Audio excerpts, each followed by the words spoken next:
आज हम बात करने वाले हैं ये किस देश के पीएम ने मोदी जी के पैर छुए और मोदी जी वहां क्या करने गए और ये भारत की एक महान रणनीतिक जीत कैसे है।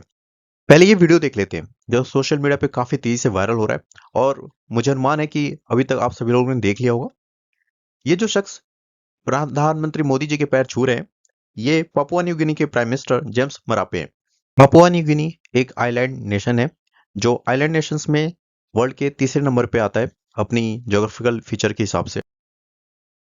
जहां पर इन दोनों प्रधानमंत्रियों की मुलाकात हुई उस जगह का नाम है पोर्ट मॉरिस। ये आप देख सकते हैं यहाँ पे और ये पापुआ न्यू गिनी की राजधानी भी है। वर्ल्ड मैप पर पापुआ न्यू गिनी को आप देखेंगे तो ये जो रेड कलर से हमने जो मार्क किया है यही है पापुआ न्यू गिनी। इसके अलावा आप यहाँ पे इंडिया को देख सकते हैं, चाइना को देख सकते हैं, ये जापान को देख सकते हैं और यहाँ पे आप ऑस्ट्रेलिया को देख सकते हैं। हमने इनको क्यों मार्क किया है हम इसकी कहानी आपको आगे बताएंगे। बात कर लेते हैं प्रधानमंत्री जेम्स मरापे की जो आजकल बहुत ही सुर्खियों में है। जेम्स मरापे 2019 में पहली बार प्रधानमंत्री बने थे पापुआ न्यू गिनी के। फिर वो पिछले साल फिर चुनाव जीतकर वापस लौटे हैं और इससे पहले वे वित्त मंत्री के रूप में कार्य कर चुके हैं। वह 2007 से सांसद रहे और उससे पहले वह एक सरकारी दफ्तर में एक सरकारी ऑफिसर के तौर पे कार्य कर रहे थे। नॉर्मली जो वहाँ की परंपरा है पापुआ न्यू गिनी की कि जब सनसेट हो जाता है यानी सूर्यास्त के बाद वह किसी भी अतिथि का स्वागत नहीं करते और इस तरह का ग्रैंड वेलकम तो किसी को नहीं देते। परंतु उन्होंने ये पहली बार ये एक्सेप्शन करते हुए प्रधानमंत्री मोदी के लिए इतना वार्म और शानदार स्वागत किया और बल्कि स्वागत ही नहीं किया, स्वयं वहाँ के प्रधानमंत्री भी उनको रिसीव करने के लिए एयरपोर्ट पहुंचे हुए थे। पापुआ न्यू गिनी का इतिहास क्या रहा है? पापुआ न्यू गिनी का अंतर्राष्ट्रीय मंच पर नाम तब आता है जब 1884 का बर्लिन कॉन्फ्रेंस होता है। उस कॉन्फ्रेंस में जर्मनी और ब्रिटिश एम्पायर इस बात पे अग्री होते हैं कि ब्रिटिश एम्पायर को भी कुछ आइलैंड नेशंस पे समुद्री प्रतिस्पर्धा में भागीदारी मिलेगी और उन आइलैंड नेशन में एक था पापुआ न्यू गिनी भी। फिर वक्त आता है प्रथम विश्व युद्ध। उसके बाद स्थितियां बदल जाती हैं। ब्रिटिश साम्राज्य एक ताकतवर साम्राज्य के तौर पर उभरता है और जर्मनी की हार हो चुकी होती है। इसके बाद जर्मनी ने पापुआ न्यू गिनी की सत्ता ब्रिटिश साम्राज्य को सौंप देती है। फिर समय आता है 1949 का, सेकेंड वर्ल्ड वॉर के बाद फिर स्थितियां बदलती हैं और पापुआ न्यू गिनी तक वो ऑस्ट्रेलियाई तटस्थ हो जाता है और यह अप्रैल 1975 तक पापुआ और न्यू गिनी ऑस्ट्रेलियाई प्रशासित इलाका के रूप में जाना जाता है। फिर परिस्थितियां बदलती हैं और 1973 और 74 में निर्वाचन होते हैं।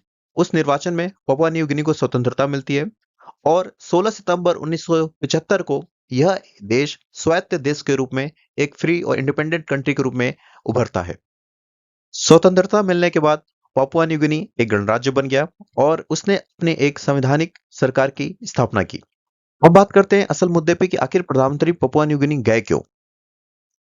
अगर आपको मसालेदार न्यूज़ नहीं चाहिए, आपको तथ्यपूर्वक न्यूज़ चाहिए जिसे आप कहीं भी कोट कर सकें, तो कृपया कर आप हमारे चैनल को सब्सक्राइब करें, लाइक करें और नोटिफिकेशन बेल आइकन दबाना न भूलें।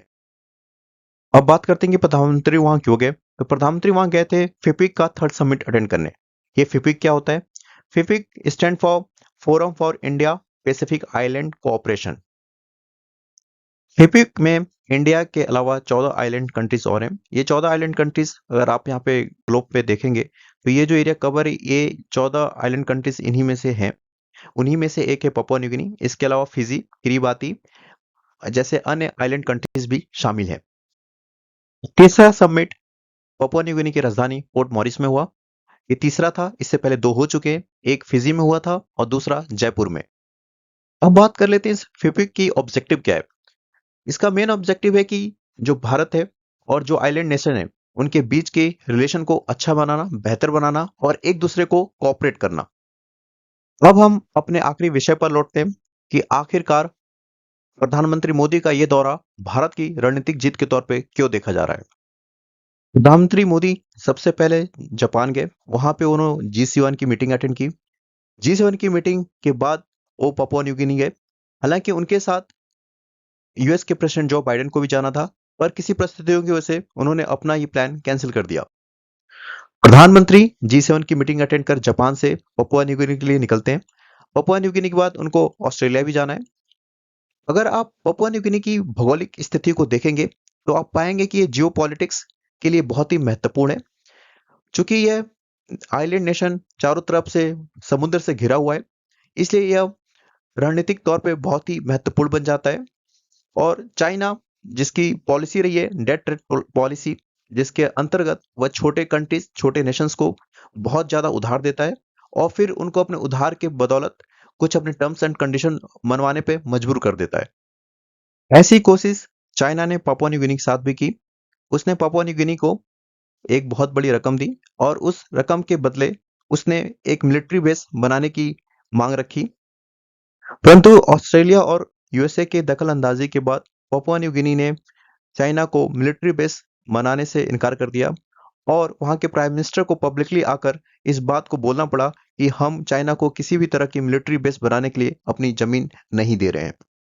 चाइना की अपनी डेट ट्रैप पॉलिसी, जिसके तहत वह छोटे-छोटे आइलैंड नेशंस या गरीब देशों को पैसा देता है, फिर उन पैसे की वसूली के तौर पे या कर्ज की वसूली के तौर पे अपने मनमाने ढंग से अपने टर्म्स एंड कंडीशन को लगवाता है उन पे और ये छोटे देश उसमें फंस जाते हैं और वह चाइना के विस्तारवादी नीति का शिकार हो जाते हैं। यही कारण है कि पूरा विश्व जानता है कि यदि चाइना की विस्तारवादी नीति को एशिया में कोई रोक सकता है, तो वह देश है भारत। इसी बातों को ध्यान में रखते हुए पापुआ न्यू गिनी के प्राइम मिनिस्टर ने ये बोला कि जो पैसिफिक आइलैंड्स के नेशन है वो प्रधानमंत्री मोदी को ग्लोबल साउथ लीडर के तौर पे देखते हैं और वह भारत के द्वारा किए जा रहे प्रयासों का अंतर्राष्ट्रीय मंच पर समर्थन करने को और सहयोग करने के लिए तत्पर है। अगर आपको हमारा कंटेंट पसंद आया हो, कृपया कर हमारे चैनल को लाइक करें, सब्सक्राइब करें और बेल आइकन के बटन को दबाना ना भूलें, जिससे हमारे वीडियो आप तक पहुंचते रहे। आप अपना समय देने के लिए बहुत बहुत धन्यवाद। जय हिंद, जय भारत।